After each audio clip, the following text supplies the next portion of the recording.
सारीपाट सह्याद्रीचा media partner Nagar Sahyadri, associated by Sahyadri publication.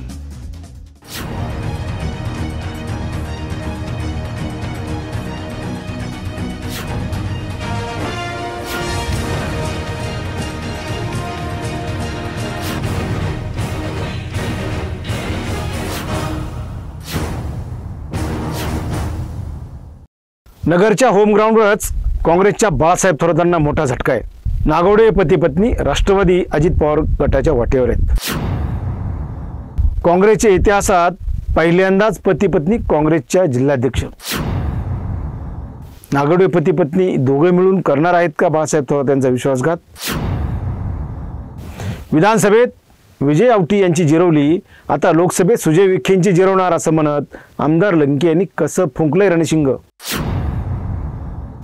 प्रेक्षक नमस्कार, मी शिवाजी शिर्के, सह्याद्रीचा सारीपाटमध्ये आपलं सर्वांचं स्वागत।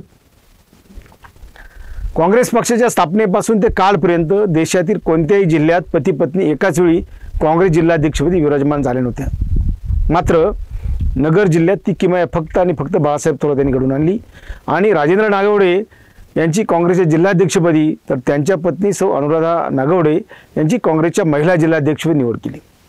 अर्थात त्याआधी हेच नागवडे काँग्रेसला सोडचिठ्ठी देत भाजपवासी झाले होते, तरीही पुन्हा त्यांना काँग्रेसमध्ये स्थान देत त्यांना पुन्हा पक्षाच्या जिल्हाध्यक्षपदी संधी देण्यात आली। मात्र या दोघांचं मन श्रीगोंद्याच्या बाहेर कधीच रमलं नाही। आता दोघांनाही गळाला लावण्यात उपमुख्यमंत्री अजित पवार यशस्वी झाले असल्याचं आणि त्यातूनच अनुराधा नागवडे या अजित पवार गटाच्या श्रीगोंद्यातील उमेदवार असणार असल्याच्या चर्चा झडू लागल्यात। नागवडे पती पत्नींवर ज्येष्ठ नेते आमदार बाळासाहेब थोरात यांचा प्रचंड विश्वास। मात्र असं असतानाही हेच नागवडे दाम्पत्य आता काँग्रेसला रामराम ठोकत अजित पवार यांच्या गोटात दाखल होत आहे। 10-12 दिवसात प्रवेशाचा मोठा बार उडणार असल्याचं आणि त्याआधीच नगरच्या काँग्रेसची डागडुजी करण्याची नामुष्की आता थोरात यांच्यावर येणार आहे। काँग्रेस पक्षातून बाहेर पडत शरद पवार यांनी राष्ट्रवादी काँग्रेसची स्थापना केल्यानंतर नगर जिल्ह्यात मोठी राजकीय उलथापालथ झाली। बाळासाहेब थोरात आणि शिवाजीराव नागवडे या दोघांनी काँग्रेसमध्येच राहण्याचा निर्णय घेतला। दोघांनी कंबर कसत काँग्रेस पक्षाची बांधणी केली आणि जिल्ह्यात काँग्रेसला वेगळं स्थान निर्माण करून दिलं। हा इतिहास आहे। मध्यंतरीच्या कालावधीत शिवसेनेत 2 गट पडले आणि त्या पाठोपाठ राष्ट्रवादीतही 2 गट पडले। शिवसेनेत 2 गट पडल्यानंतर त्याचे फारसे परिणाम नगर जिल्ह्यात दिसून आले नाही। नगर शहराचा अपवाद वगळता शिवसेनेचे तसेही वेगळे आणि स्वतंत्र अस्तित्व नेवासा पारनेर या 2 मतदारसंघाचा अपवाद वगळता कुठे प्रभावीपणे आजही जाणवत नाही। नेवासा मतदारसंघात शंकरराव गडाख यांची स्वतंत्र यंत्रणा आणि ताकद आहे, म्हणजेच गडाख हाच एक स्वतंत्र व्यक्तिकेंद्रित पक्ष त्या तालुक्यामध्ये आहे। शिवसेनेचा एकमेव आमदार राहिलेल्या पारनेर मतदारसंघात विजय आवटी सलग 3 वेळा निवडून आले। मात्र शिवसैनिकांसह कार्यकर्त्यांना कायम तुच्छतेची आणि अपमानास्पद वागणूक देण्याची त्यांची कार्यपद्धती त्यांनाच भोवली।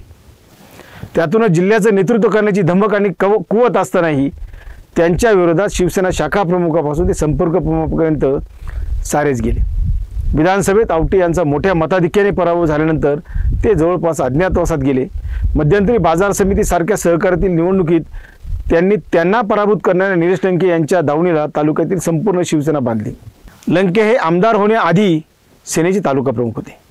आपसुकपणे त्यांना आवटी यांच्या संपर्कातील कार्यकर्ते आणि शिवसेना पदाधिकारी गळाला लागले आणि त्यांनी सोनं केलं। याच निवडणुकीत म्हणजे त्याच बाजार समितीच्या निवडणुकीत आवटी स्वतः लढले असते तर त्यांचा कार्यकर्ता संच किमान कायम राहिला असता। आवटी यांनी याच बाजार समितीत लंके यांच्या गळ्यात गळा घातला असताना येथे सुजय विखे यांना तब्बल 45% मतं मिळाली।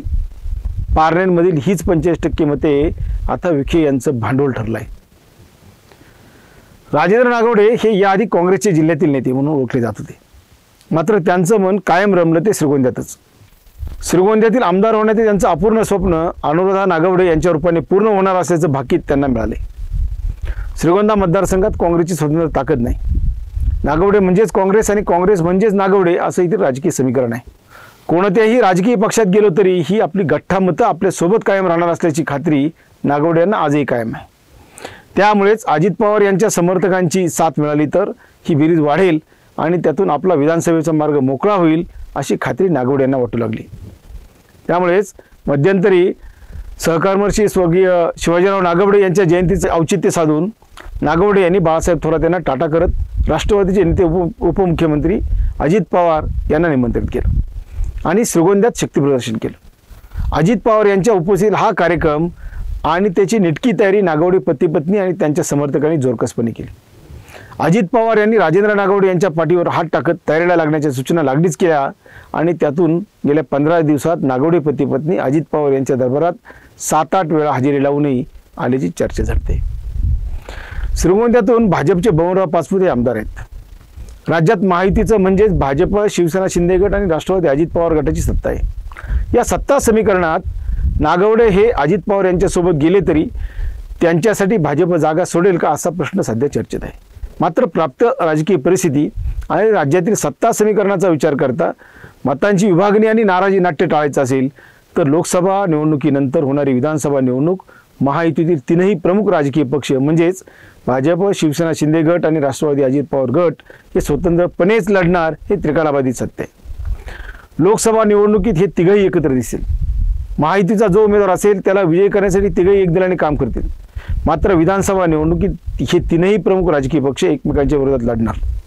निकाल जाहीर झाल्यानंतर पुन्हा एकत्र येणार आणि ज्याचा उमेदवार जिंकेल त्याचं डोकं मोजत सत्तेच्या पदांची वाटणी होणार हेही त्रिकालाबाधित सत्य आहे। श्रीगोंद्यातील राजकारणाचा विचार करता या मतदारसंघात पाचपुते अथवा त्यांच्या कुटुंबातील सदस्य भाजपचा उमेदवार असू शकतो। अजित पवार गटाकडून अनुराधा नागवडे या उमेदवार असू शकतात। शिंदे गटाला इथे अद्याप तरी कोणताही चेहरा मिळालेला नाही। महाविकास आघाडीचा विचार करता आघाडीतील बेरीजाचं आणि विजयाचं गणित विचार घेता माजी आमदार राहुल जगताप हे राष्ट्रवादीच्या शरद पवार गटाचे उमेदवार असणार हे नक्की। महाविकास आघाडी एकत्रित लढण्याच्या मुद्द्यावर ठाम असल्याचं दिसतंय। तसं झालं तर राहुल जगताप यांच्याशिवाय इथे आज तरी पर्याय दिसत नाही। तालुक्यातील एकूणच राजकीय कानोसा घेतल्यास जगताप हे कडवं आव्हान उभं करणार हे सांगण्यासाठी कोणा ज्योतिषाची गरज नाही। श्रीगोंदा मतदारसंघाचं काय होणार याहीपेक्षा काँग्रेसचे राज्यातील नेते आमदार बाळासाहेब थोरात यांनी मोठ्या विश्वासाने नागवडे पती पत्नीवर काँग्रेसची मोठी जबाबदारी सोपवली होती, त्याचं काय? या दोघांनी मिळून थोरात यांचा विश्वासघात केल्यात जमा आहे आणि जोडीने जिल्ह्यातील काँग्रेसचा कार्यक्रम देखील केल्याचा जमा आहे। नागवडे पती पत्नी काँग्रेसला घटस्फोट देण्याआधी त्यांची पक्षातून हकालपट्टी केली जाते काय यासह त्यांच्या जागी पक्षाची धुरा कोणाकडे सोपवली जाते का हे पाहावं लागणार आहे। दुसरीकडे लोकसभा निवडणूक तोंडावर आली असताना पारनेरचे अजित पवार गटाचे आमदार निलेश लंके यांनी 2 दिवसांपूर्वी केलेलं वक्तव्य सोशल मीडियात चांगलंच व्हायरल होते। आपण डाळ शेंगदाणे वाटणाऱ्यातला नाही असं स्पष्ट करतानाच आमदार लंके म्हणाले, मागील निवडणुकीत मी एकाची जिरवली, आता दुसऱ्याची जिरवायची आहे। त्यांच्या ह्या वाक्याला खूप मोठा अर्थ आहे। मागील निवडणुकीत निलेश लंके यांनी शिवसेनेच्या विजय आवटी यांचा मोठ्या मताधिक्याने पराभव केला होता। कार्यकर्त्यांवर कायम चिडणारे आणि त्यांचा 4 चौघात पाणउतारा करणारे विजय आवटी यांच्याबद्दल मोठ्या प्रमाणात नाराजी निर्माण झाली होती। त्याच नाराजीला हात घालत निलेश लंके यांनी प्रचारात हाच मुद्दा केला आणि विजय आवटी यांचा मोठ्या मताधिक्याने पराभव केला होता। त्यामुळेच कालच्या सभेत त्यांनी म्हटल्यानुसार एकाची म्हणजेच विजय आवटी यांची जिरवली हे स्पष्ट आहे। आता दुसऱ्याची म्हणजेच सुजय विखे यांची जिरवणार असं जाहीर आव्हानच त्यांनी दिलं आहे। एकूणच आमदार लंके यांनी कालच्या सभेत मागील विधानसभा निवडणुकीत विजय आवटी यांना जसं आपण आडव्या हाताने घेतलं तसेच यावेळी लोकसभा निवडणुकीच्या निमित्ताने सुजय विखे यांना देखील आपण लोकसभा निवडणूक आडव्या हाताने घेणार असल्याचं सुतोवाच केल्याचं मानलं जाते। संपर्काच्या मुद्द्यावर उजवे ठरलेल्या निलेश लंके यांनी त्यामुळेच कालच्या बैठकीत विखे यांच्यासह त्यांचे पीए फोन घेत नसल्याचा आणि आता निवडणूक आली म्हणून संपर्क करत असल्याचा केलेला आरोप येत्या निवडणुकीत विखे विरोधी प्रचाराचा मुद्दा झाल्यास आश्चर्य वाटू नये। महाविकास आघाडीत राज्यातील 48 पैकी 40 जागांचं जागा वाटप अंतिम झाल्याची बातमी आत्ताच आली आहे। त्यानुसार नगरची जागा राष्ट्रवादीच्या शरद पवार गटाला सोडण्यात आली असल्याचंही समोर आलंय। लोकसभा निवडणूक तोंडावर आली असताना शरद पवार गटाकडून अद्याप तरी नगरच्या जागेचा उमेदवार अथवा चेहरा समोर आलेला नाही। निलेश लंके हेच शरद पवार गटाचे उमेदवार असणार असल्याचं लंके यांचे समर्थक छातीटोकपणे सांगत आहेत।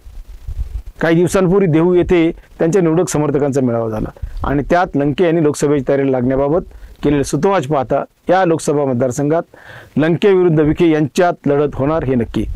त्यामुळेच पारनेरमध्ये विजय आवटी यांची जिरवली म्हणणारे निलेश लंके हे सुजय विखे यांची जिरवणार की विखे हे लंके यांना थोपवणार हे आगामी काळात स्पष्ट होणार आहे।